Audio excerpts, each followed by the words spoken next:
أعوذ بالله من الشيطان الرجيم. بسم الله الرحمن الرحيم.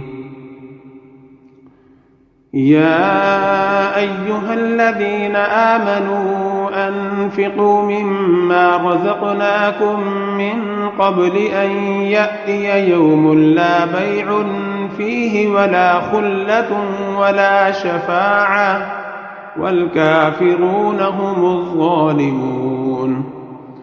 الله لا إله إلا هو الحي القيوم لا تأخذه سنة ولا نوم، له ما في السماوات وما في الأرض، من ذا الذي يشفع عنده إلا بإذنه، يعلم ما بين أيديهم وما خلفهم ولا يحيطون بشيء من علمه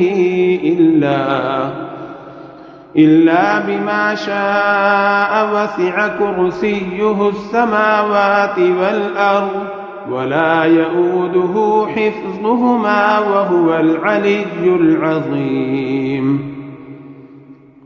لا إكراه في الدين قد تبين الرشد من الغي، فمن يكفر بالطاغوت ويؤمن بالله فقد استمسك بالعروة الوثقى لا انفصام لها، والله سميع عليم.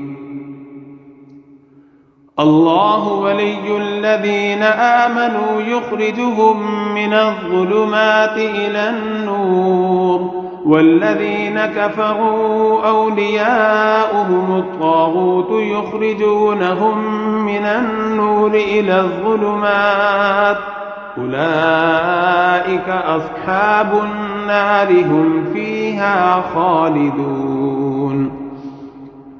ألم تر إلى الذي حاج إبراهيم في ربه أن آتاه الله الملك، إذ قال إبراهيم ربي الذي يحيي ويميت، قال أنا أحيي وأميت.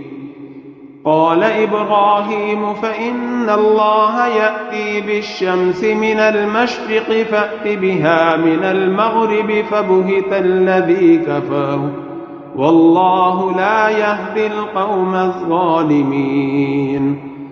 أو كالذي مر على قرية وهي خاوية على عروشها، قال أنى يحيي هذه الله بعد موتها، فأماته الله 100 عام ثم بعثه، قال كم لبثت؟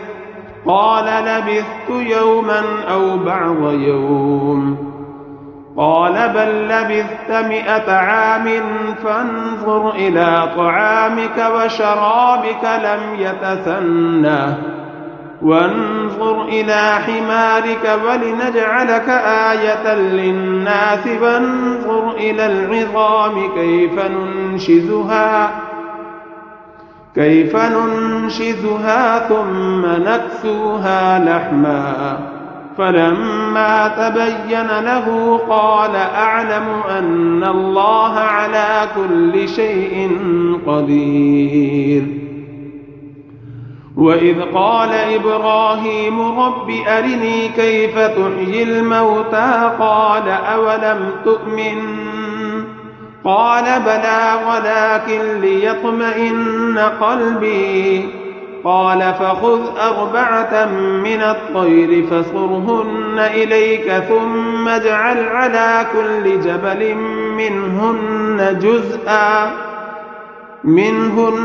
جزءا ثم ادعهن يأتينك سعيا، واعلم أن الله عزيز حكيم.